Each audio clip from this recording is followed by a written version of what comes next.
Hi, I'm Brandon Dorr, Creativity and Media Innovation Reporter at AdAge. Welcome to another edition of the Marketer's Brief podcast, our weekly discussion of marketing news and trends that have the industry buzzing. Today, I'm joined by Matt Sutton, Senior VP and Head of Marketing at Columbia Sportswear. In our conversation, Matt talked about how and why the sportswear brand reinvented itself last August with the launch of its campaign, Engineered for Whatever. He spoke about the brand's need to bring back an edge to its marketing, which blended in with the rest of the category for some time. He offered advice for brands interested in making a similar pivot, and talked about how he's built on Engineered for Whatever over the past few months, most recently by releasing a bear poop infused beer to mark the brand's first time marketing around the Super Bowl. Here's that conversation with Matt now.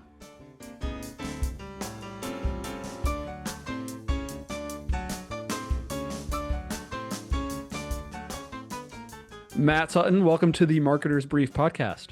Thank you, Brandon. Thank you for having me. Yeah, thank you so much for joining. I've been wanting to chat with you for a little while now, obviously keeping a very close eye on some of the work that you guys have been putting out. So I'm glad we are making this happen.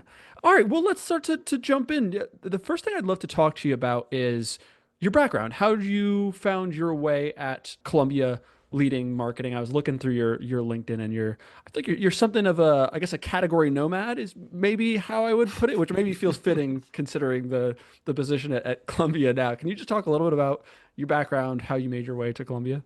Yeah, well, many years ago, I had a mentor who talked about the career being a jungle gym versus a linear path. And I think I probably epitomize that at this point.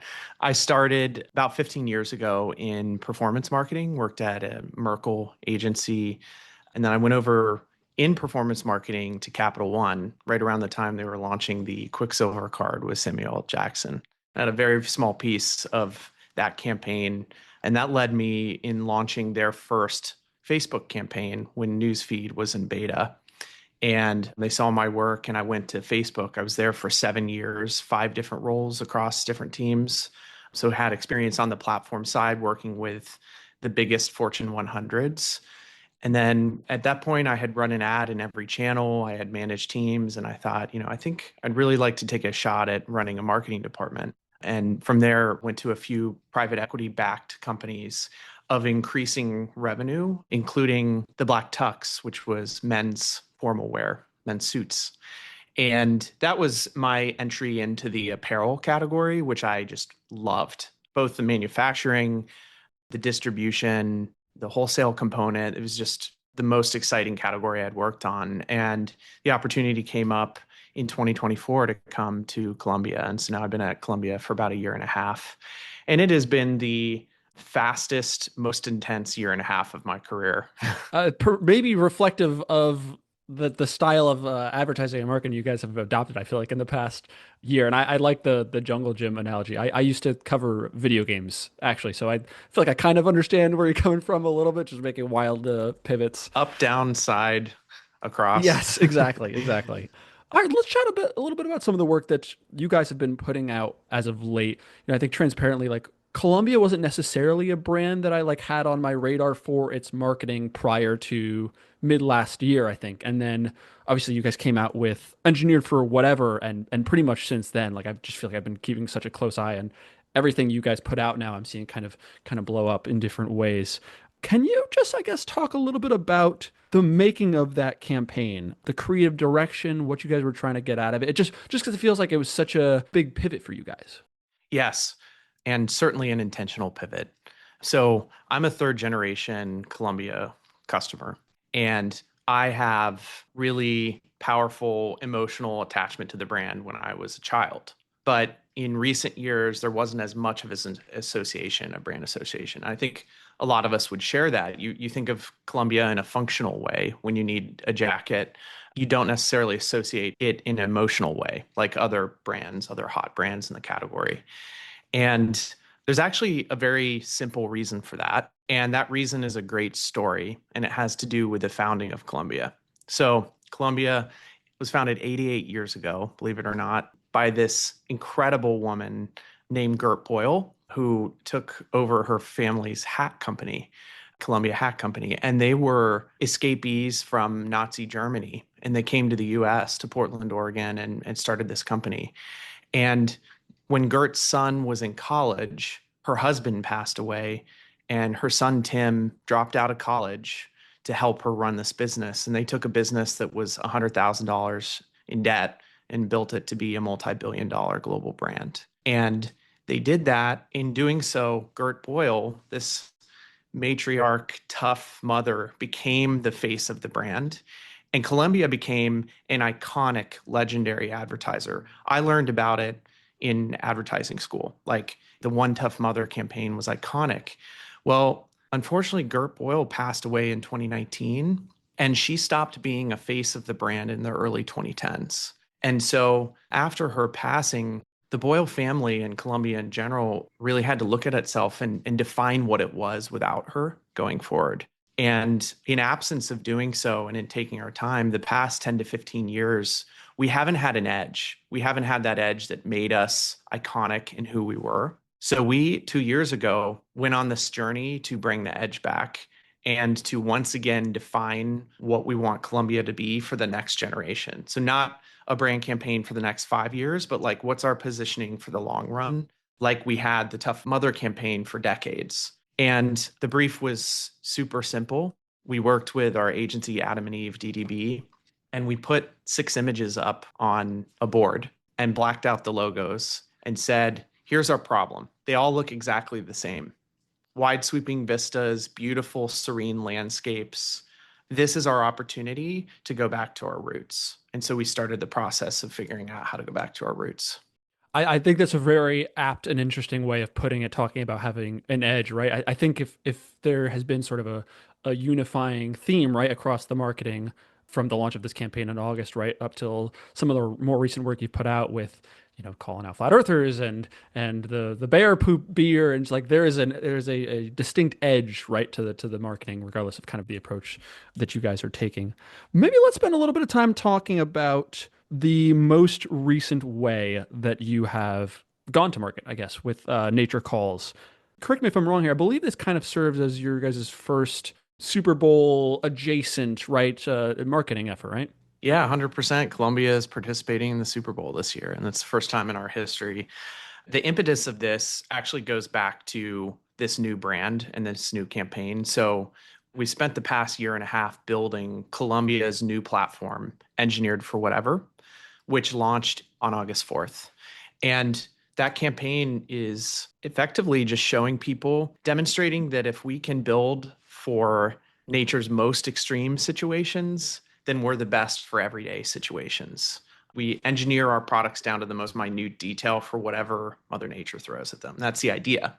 And so everything that has followed that, whether it be our advertising where we're hoisting a stunt person over a crocodile, an alligator filled lagoon, or pushing a woman down a black diamond ski slope, is an irreverent demonstration of our product, a product test, which is what we've done historically for folks who remember the Tim and Gert campaigns and Tim going through a car wash. If we really boil down our history of advertising, what made us iconic, it was that. The other side of the coin is the modern way to earn attention from a brand, and that's through earned media stunts and poking the bear. And if there is one brand in this category that has a history of doing that, that can authentically do that, it's us.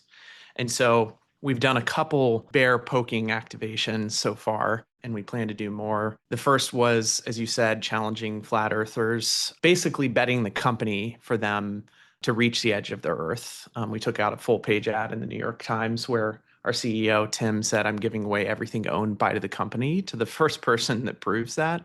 And then to our most recent activation, Nature Calls. And so that is probably our wildest yet, because we are literally giving our customers a taste of the outdoors by bringing it to them while everyone's indoors with a beer made from bear shit. We're obviously going to talk more about this campaign in just a second. I had a few other questions really quick that I wanted to get through, and then we're absolutely going to return to the bear shit beer in just a second. The Flat Earth campaign, you mentioned that you guys took out a print ad for that. Just real quickly, it seems you guys have a pretty diverse media approach these days. Can you kind of, I guess, summarize what your approach is to media lately? My primary approach from a brand media perspective is expected attention, time spent and attention. And so we have different ways of valuing traditional non-attributable media like print and linear. And we're taking a very balanced approach on which medium we think has the most eyeballs for which subsegment of the audience. And so, for example, if we're taking out an ad in the New York Times or in the Journal, that's about reaching a particular income level of the business community with really great creative that will make them stop and pay attention. So each element of the media plan and of us making a statement to reintroduce this brand has been about maximizing attention in that channel. Got it. Okay.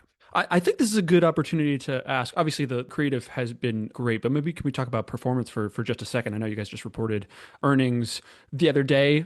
Their earnings looked good. Can you just talk a little bit about over the past, I guess, half a year at this point, right? Since you guys have made this big pivot, how has performance been? Yeah, so just yesterday we reported earnings, so it's good timing, and we are super encouraged both by how the brand weathered the existential threat of tariffs, and because we were facing quite a bit of headwinds with that, but we also have seen and candidly have been surprised to see real impact from this campaign just in one quarter of running it. So again, we launched it in August. And we, in our longitudinal brand studies, we are seeing shifts, positive shifts in perception of style, in irreverence, and in unaided brand awareness, which is, as someone who's worked across many brands, I don't expect to see a shift in those KPIs until many seasons into a campaign. And I think it's a testament to two things. We just had such a undifferentiated point of view prior to launching this campaign that might have been a bit of wallpaper we were running. And the brief and this idea of getting people outdoors and showing people having fun and going on challenges and adventures, I think has really resonated. And in a category where the players often take themselves too seriously and all try and chase kind of the cool factor, us being fun and not chasing that, I think has really resonated. And so it's just, it's early, but it's a good leading indicator about the fact that people are paying attention. As you said, you hadn't thought about Columbia in a while and you've been following that. And that's the goal. We're not trying to shift sales overnight. We just want people to pay attention and think that Columbia has an edge again. And so far, it looks like we're accomplishing that. I want to return to Nature Calls just because I think we have probably left listeners who, when we started talking about that, waiting long enough to return to it. Really quick, can you just clarify how Columbia is showing up in the Super Bowl this year from a media perspective?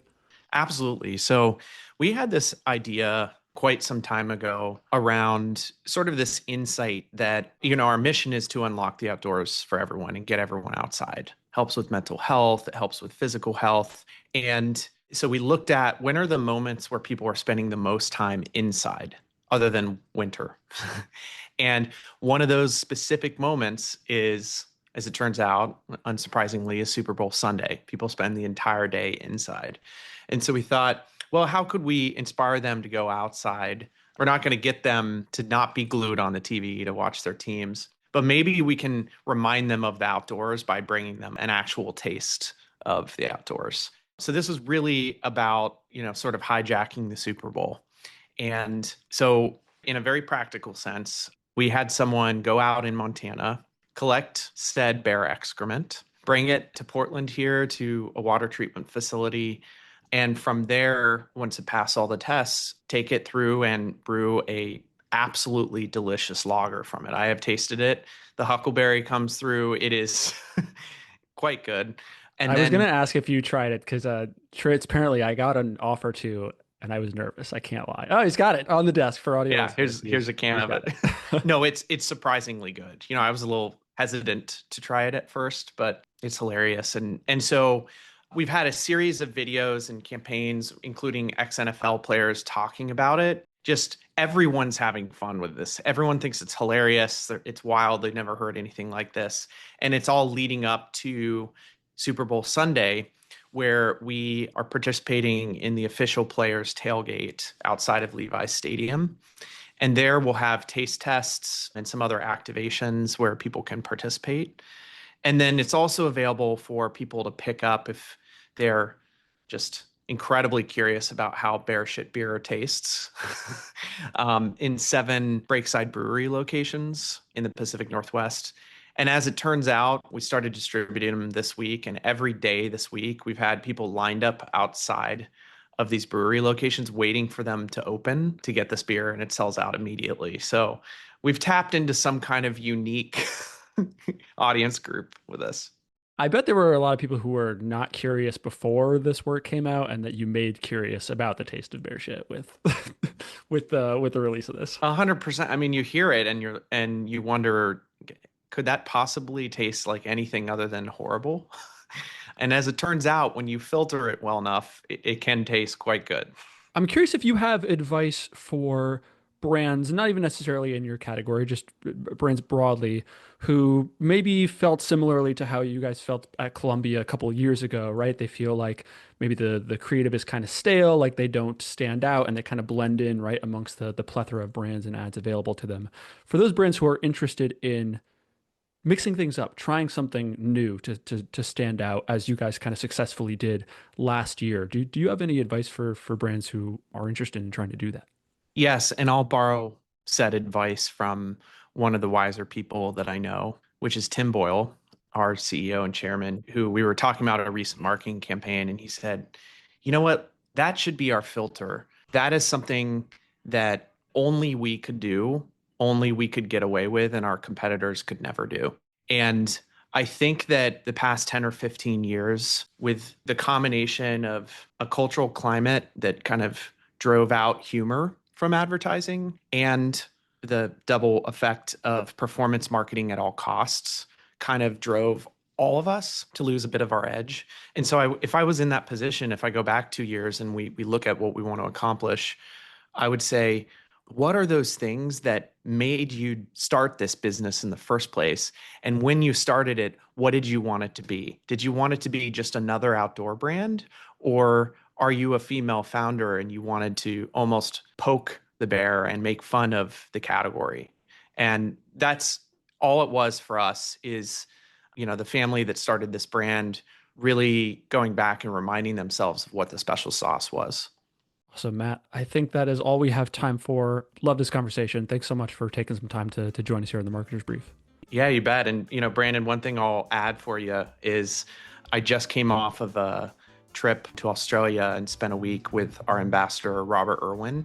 And we have some pretty incredible things coming up this spring in the next few months with him. And he's hot off of Dancing with the Stars. And we're doing something with him that I don't think he has ever done and would ever think he would do with a brand. So keep your eyes out for that. Fantastic. Something for the listeners to look out for in the next couple of weeks and months. Matt, thank you again.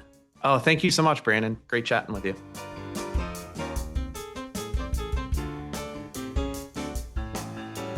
That was Matt Sutton, Senior VP and Head of Marketing at Columbia Sportswear. I'm Brandon Dorr, Creativity and Media Innovation Reporter at Ad Age.